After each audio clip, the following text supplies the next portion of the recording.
Hello. For the first part of our videos on item analysis and its relationship to test development and reliability, reliability being a goal feature for the technical quality of any test, including surveys, we're going to look at a data set called Regions for Items. It's in Blackboard under Data. And one of the things that we need for this is to calculate a total score for each test taker. And we're also going to calculate the discrimination using the total score as the correlation of each individual item score, 1 or 0, correct or incorrect, to the overall total score. Once we've calculated that, we're also, I believe we have not yet in this file calculated item difficulties, so we're going to need to do that.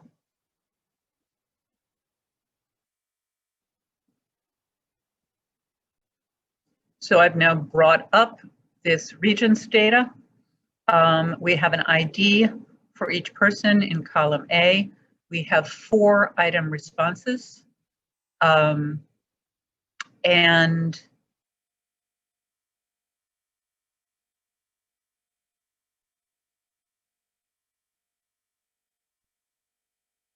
And actually, no, the last column is in fact,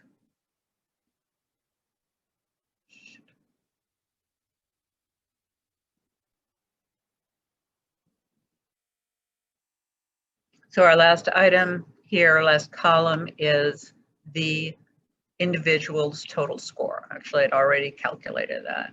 Let's go down and see whether I had already calculated for you the item discrimination. No, I haven't. So we've got to come up with the p-value for each item and the discrimination for each item. And so our p-values are the simple mean for that item, the correct responses, so the sum of all the correct responses, divided by the total responses. So the sum of values divided by the total values available is the average. We get a P of 0.65, so pretty much moderate difficulty. A P of 0.69, again a moderate difficulty. A P of 0.69 and a P of 0.39, where that's a more difficult item. Item 4.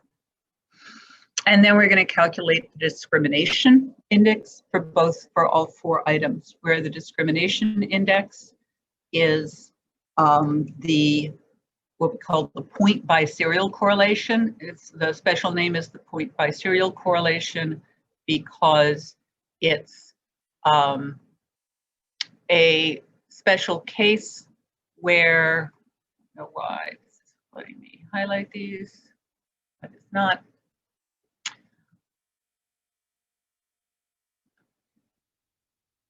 A special case where one variable is only measured dichotomously. But neither Excel nor SPSS really care what the name of the particular kind of correlation is. It will basically recognize that one variable is scored on a dichotomous scale. So basically with things like that, it's often just that there's a specialized formula for the correlation that, in fact, this is true with this formula. There's a specialized formula that used to be very important when things were done by hand. So we're going to take the correlation.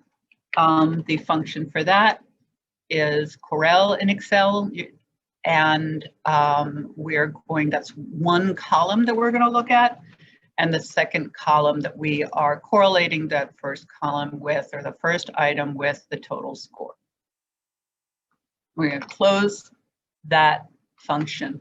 I'm actually going to put $signs around that second array, the array represented by the total score, so that when I come up with a discrimination for the other items, it will appropriately recognize that. And so that has a strong discrimination. It's strongly related to overall score, the individual item responses, even more so with the next one and with the next one. But this last variable has no relationship, at least as far as 2 decimal places, with overall test score. So that's kind of interesting.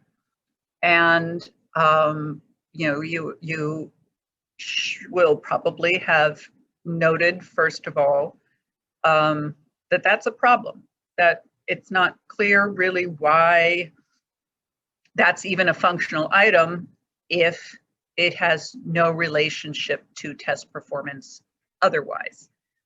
But we're going to look at how a variety of things about that item and how it relates to issues like variance in the test score and eventually reliability.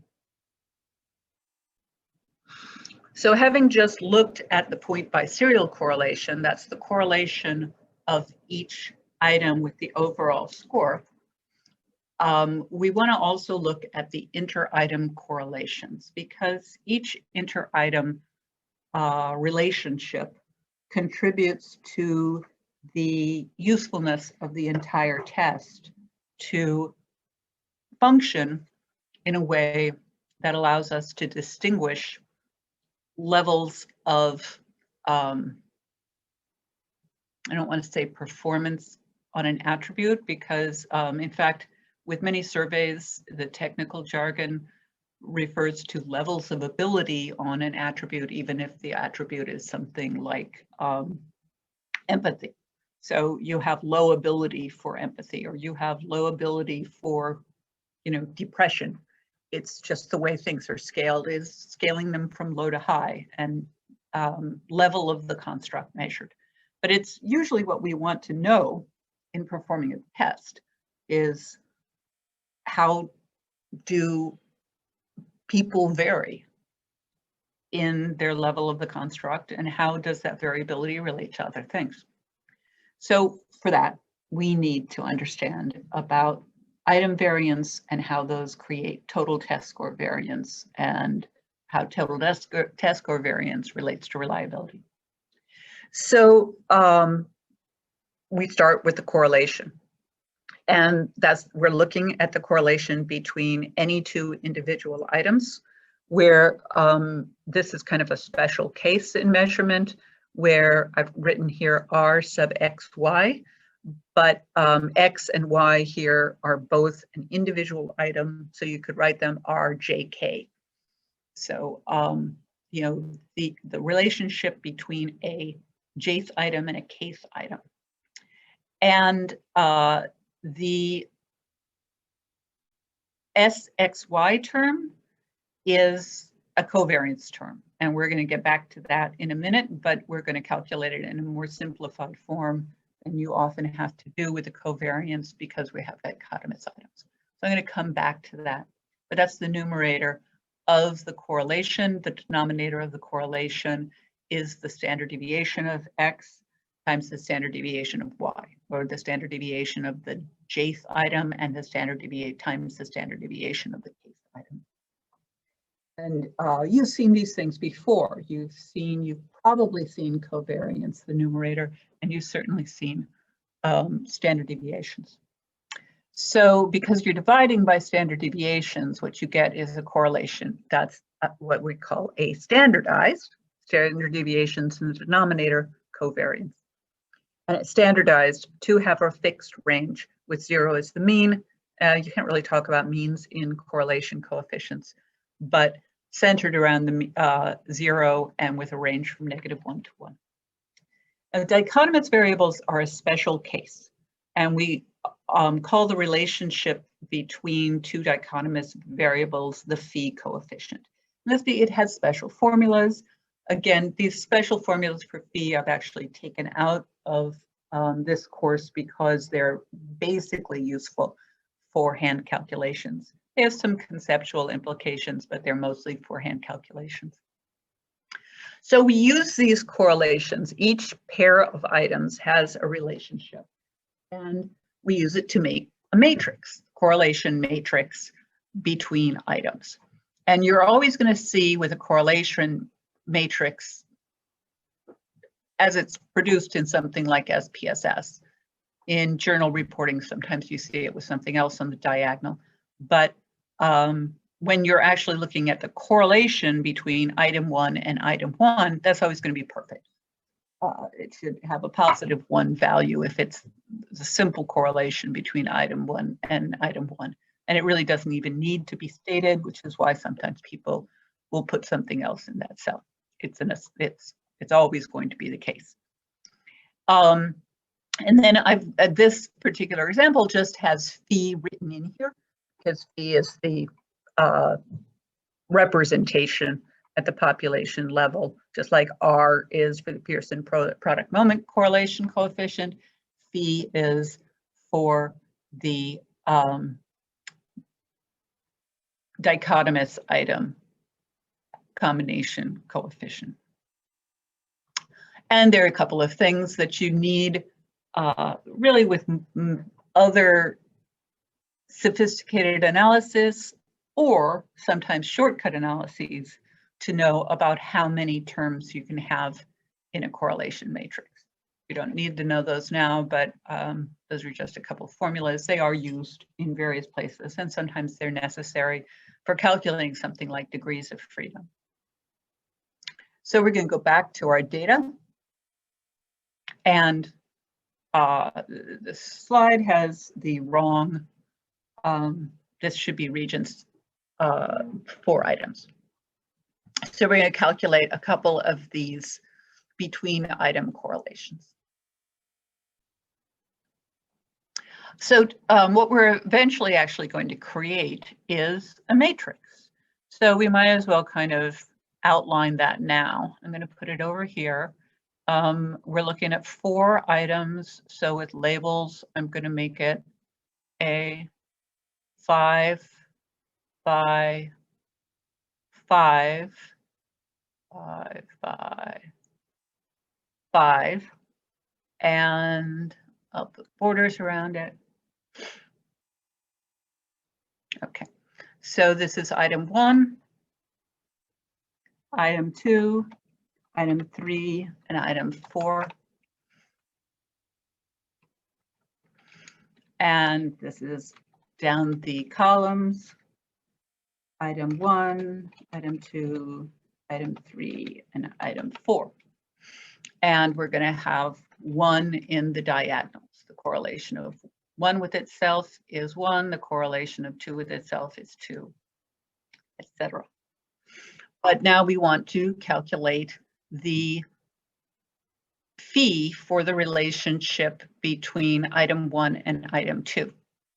As I said, there's a special formula for the phi coefficient that you can use by hand, but in other words, without the Correl function, without coming up with the things that you need for a Pearson product moment correlation, like the sum squared deviations for an individual variable, or the deviation scores for a variable, and the say item J and the deviation for the other item variable K and their product. We would have to do that if we wanted to come up with the Pearson product moment, and we'd have to do some other kinds of hand calculations if we wanted to do phi. Either one we could do by hand, and we're not going to. I'm just going to put in the correlation function in Excel. And you're going to be able to do all of this in a homework using SPSS if you choose, but you can also do it by hand if you, or in Excel if you prefer. I wouldn't really recommend it to do it by hand. But right now we're interested in, we've got the cell I1, I2.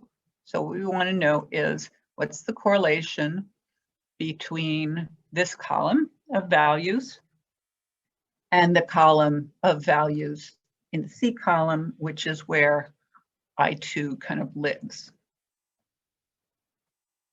And it's 0.823. I'm going to make sure that I don't have, I tell you what, I'll make everything be at 2 decimals, and that should make it happy. Number 2. Okay, and 2 decimal places is probably the level to which you should round. It's usually the level that is represented for a correlation coefficient.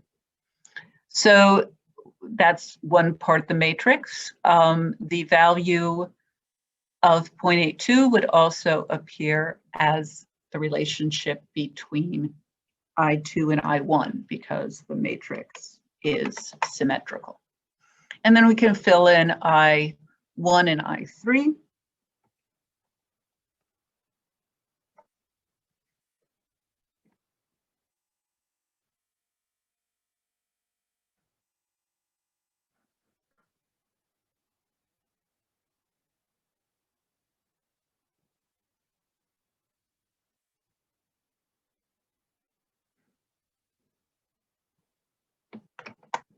Yeah, it's mad at me because I made so many mistakes in doing that.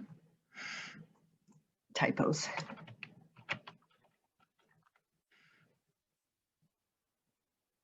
See if I can do it right this time. Oh, that's the problem. Well, I'll do item 1 and I4 because I have a typo and I don't know. I have a parentheses, which has screwed everything up. But so I'll just choose another value. Okay, so that's kind of interesting. Oh, except that it's not. I did item 1 and item 4.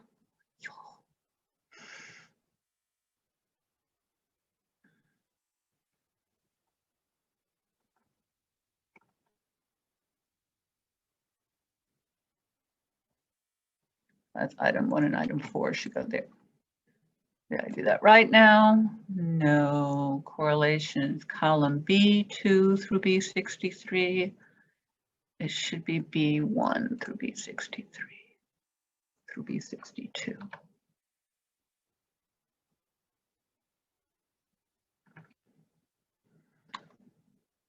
Okay, that's our negative 38. Sorry for the little departure. In case you missed what I screwed up on here, I accidentally replaced this value with a parentheses, and I no longer know what that value is supposed to be.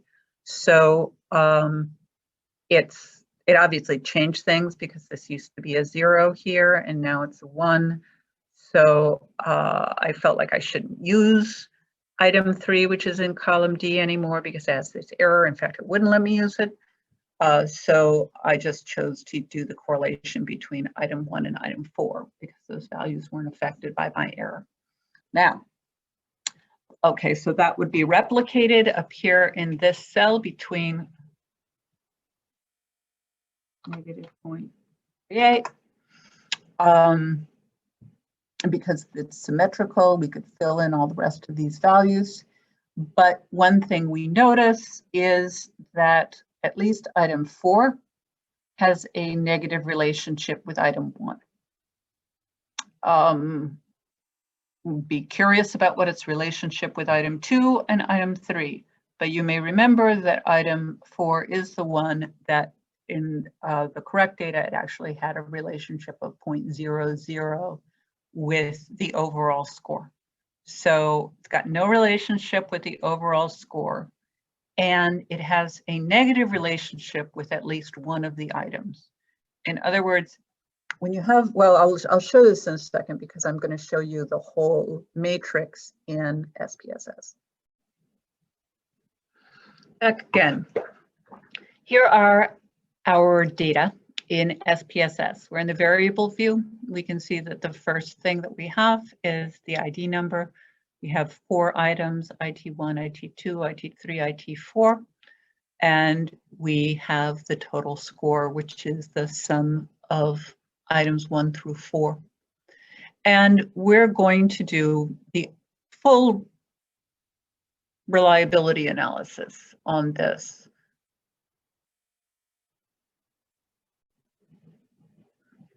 There are other ways that we can get the correlation matrix. I think that I did one in class the other night, but the correlation matrix from the correlation command is got a lot of extra stuff in it, like the significance level of the correlations, which we're not interested in here.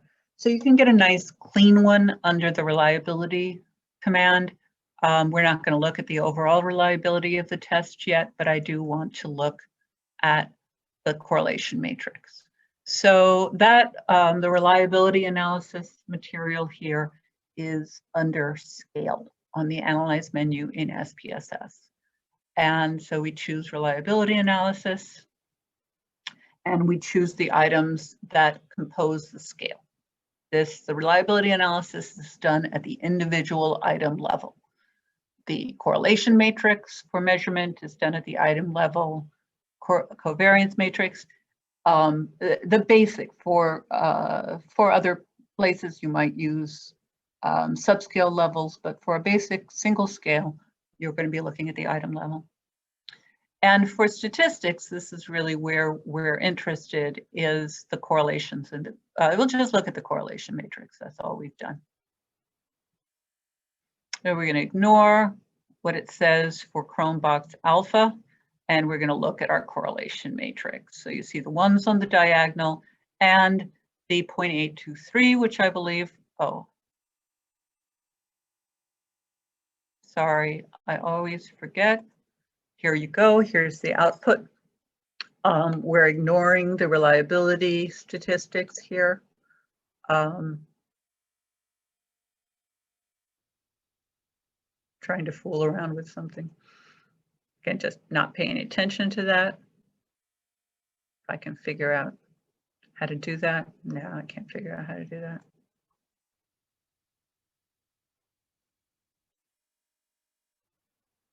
Whatever. And we're going to look at the inner item correlation matrix. And you see our ones in the diagonal, our 0.823 that we calculated earlier. You see this 0.823 is the relationship between both item 1 and item 2 and item 1 and item 3. And all of these interrelationships, 0.8, also with item 2 and item 3, are very strong. So they seem to be kind of capturing something that has a strong relationships, which is what you want on a scale. If you're trying to measure a single construct, you want all the items to be also measuring components, highly interrelated things on that single construct. And so responses to them should be highly interrelated. But item 4 is the one that doesn't look like anything else. It actually has negative relationships with other items. How could something like this happen? Well, here's a way, a very simple way, is sometimes you'll see on a scale items that are called reversed. And so you'll see something like, when I see someone in pain, I feel pain myself, constantly going back to that empathy something. Or you have somebody look at a picture of someone crying and you ask them what emotion is, that would be this cognitive empathy, what emotion is this person feeling?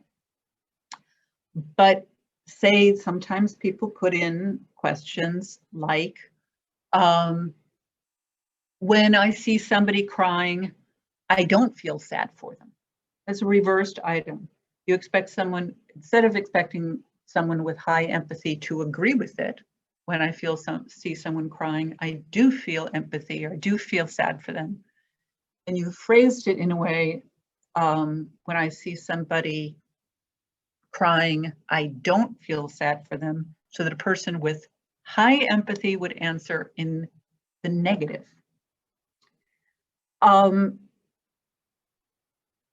If your item was reversed, stated in a way that it actually measured something with a negative orientation towards the rest of your items, and you failed to recode it as such, you might get a pattern like this. There's a way that things like this and it's why you have to go to your data and see what in the world is going on. But that's the complete correlation matrix for these 4 items.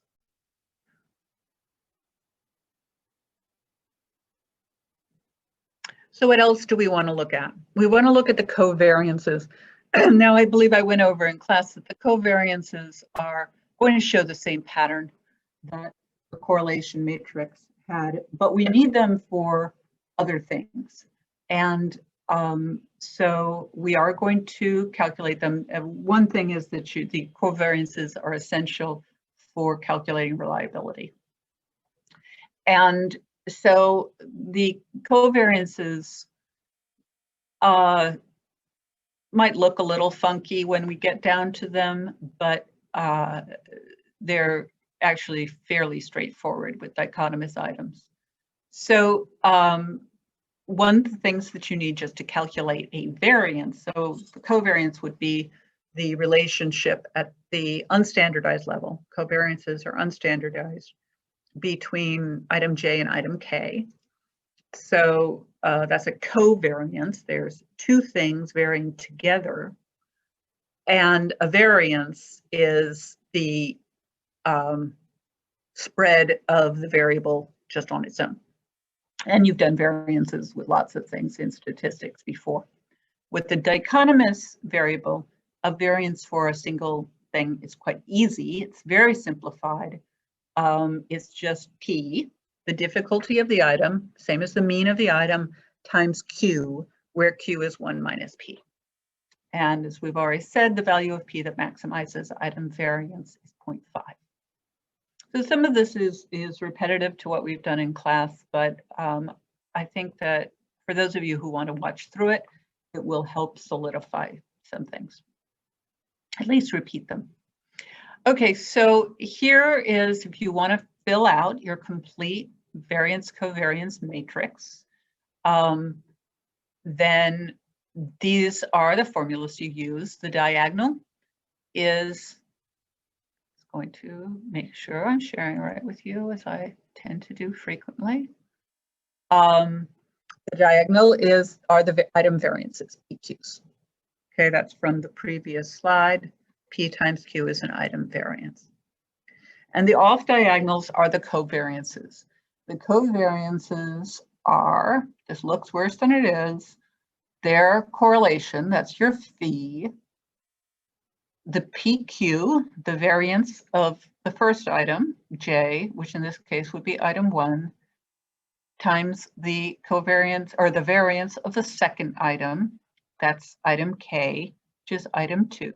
So the variance of the item at the row level times the variance of the item at the cell level, and the square root of the product of those variances times phi. So we're going to fill out just a couple of those in our matrix. So here are our data in Excel. I fixed the missing data point. I went and found it. And so we're clean again, as it were. And this is going to be our covariance matrix, or our, properly said, our variance covariance matrix.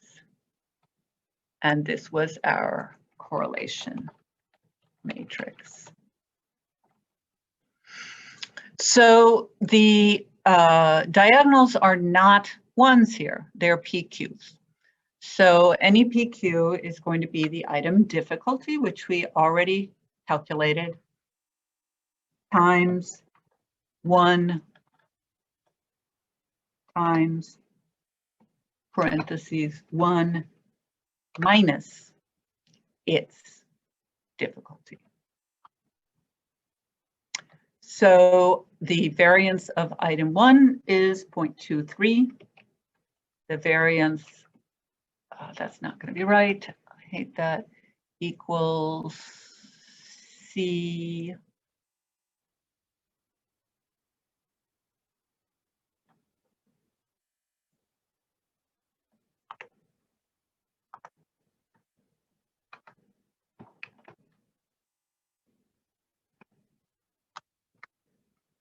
These should all, I'm just kind of eyeballing these should all have variances somewhere hovering near, in the 0.20s, these first three, because their difficulties are not tremendously distant from 0.5, which is where you have the variance of 0.25, which is the maximum variance for a dichotomous item. So this is P times 1 minus P, and our last one, which we would expect to have a lower variance because it's more difficult. It may not be tremendously low, is P. Its real problem isn't that it's difficult, its problem is that it's not discriminating, times 1 minus P. In other words, it doesn't relate to other variables. So in fact, it has a good, it's because it's our optimal difficulty is 0.5, and it's actually closer to that optimal difficulty than any of the other variables. So it has a nice variance. The problem is that it doesn't relate to the other item. So then if we look at a couple of covariances, I ought to have dumped this formula in here, but a covariance between dichotomous items is phi times, let's write this out, the square root of the product of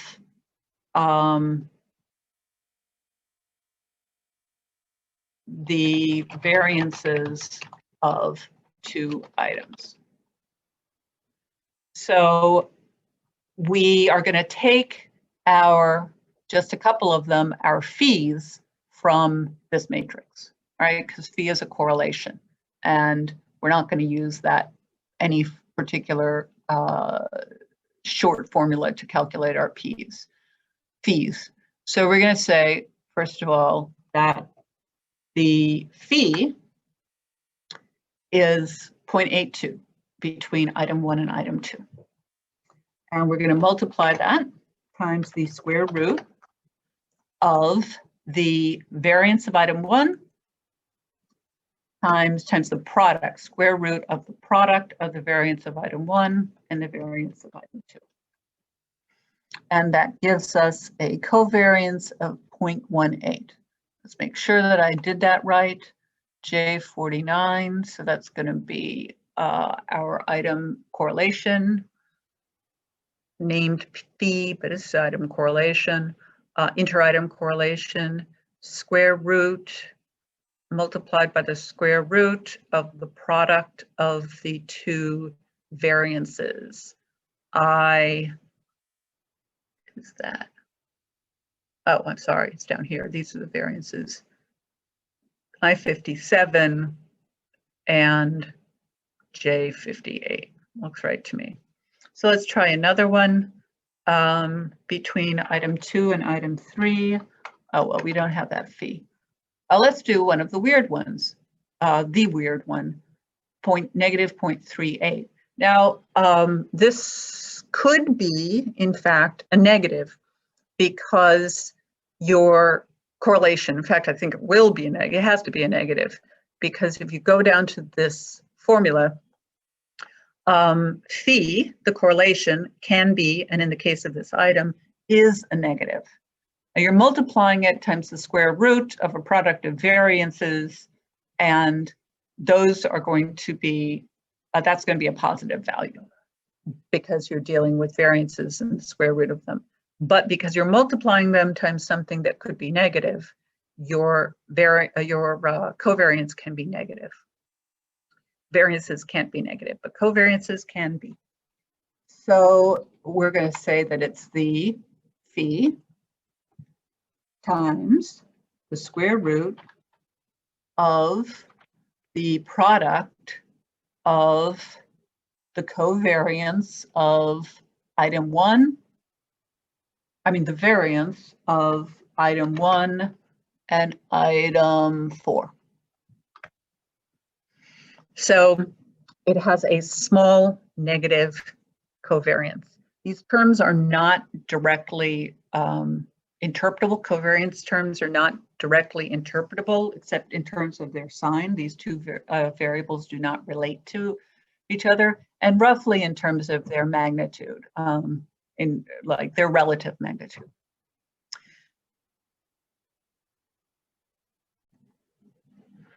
Okay, so we're going to go and look at the covariance matrix in SPSS.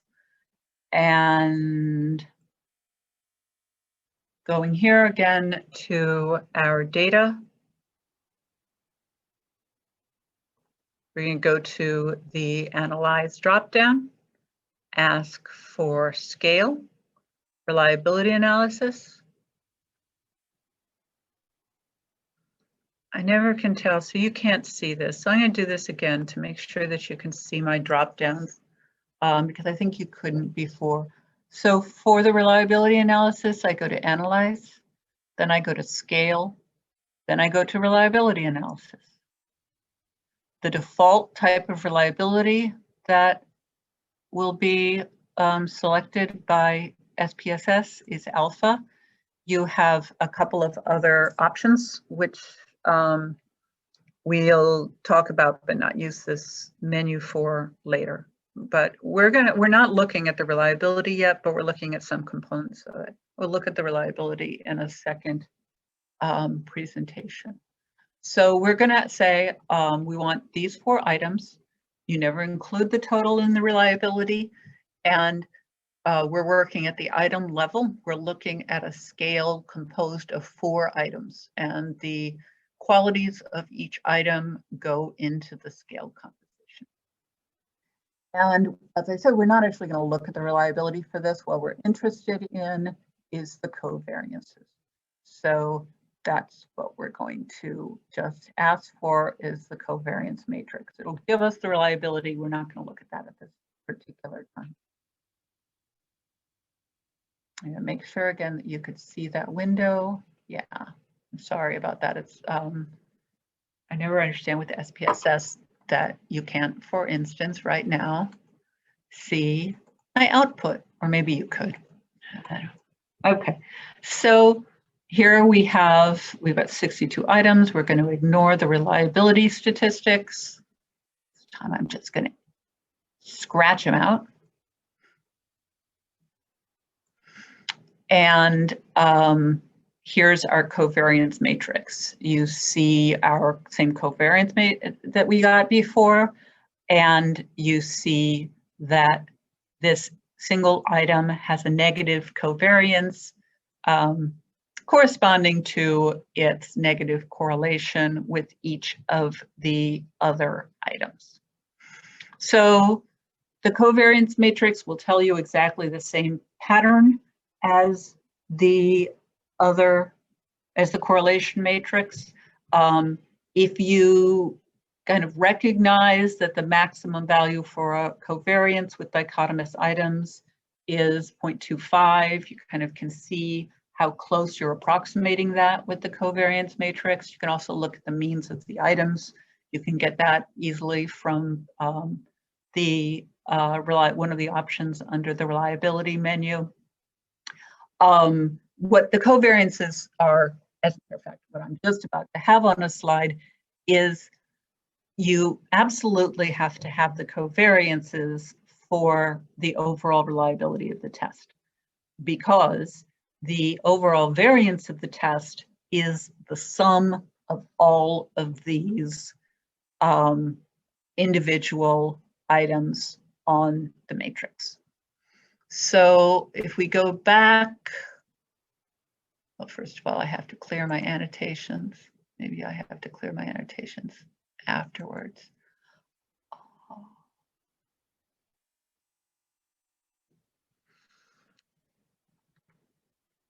Okay, we did this, and we've looked at the covariance matrix, and this is kind of the, I think, last bit of this section on item analysis, is that the covariance matrix is very important because the composition, the sum of all the item variances and covariances, the sum of everything in the covariance matrix gives you the total score variance.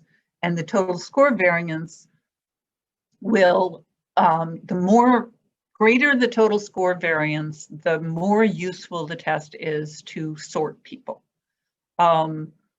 So, and some people are like, oh, sorting people, it's a terrible thing, ranking people.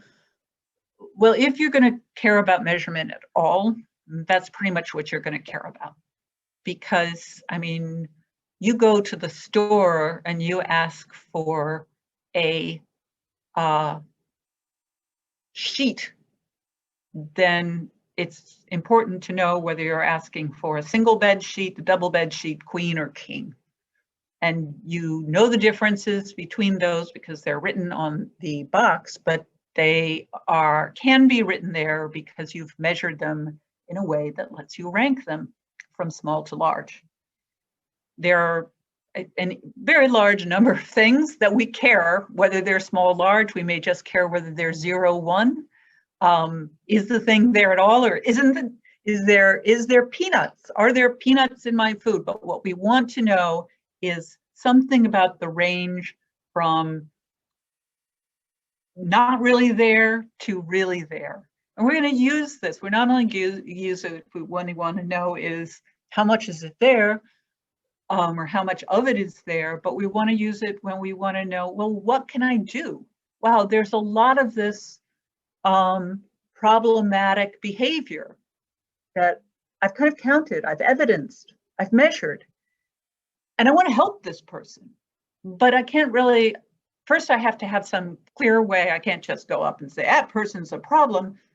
You have to have something that is reliable on which you base your, and maybe multiple things. We always say you should have multiple things, but multiple reliable ways to communicate information that tell you how large, how often, how big of a problem something is, or of a wonderful quality is, so that I can have a sense of what to do with it.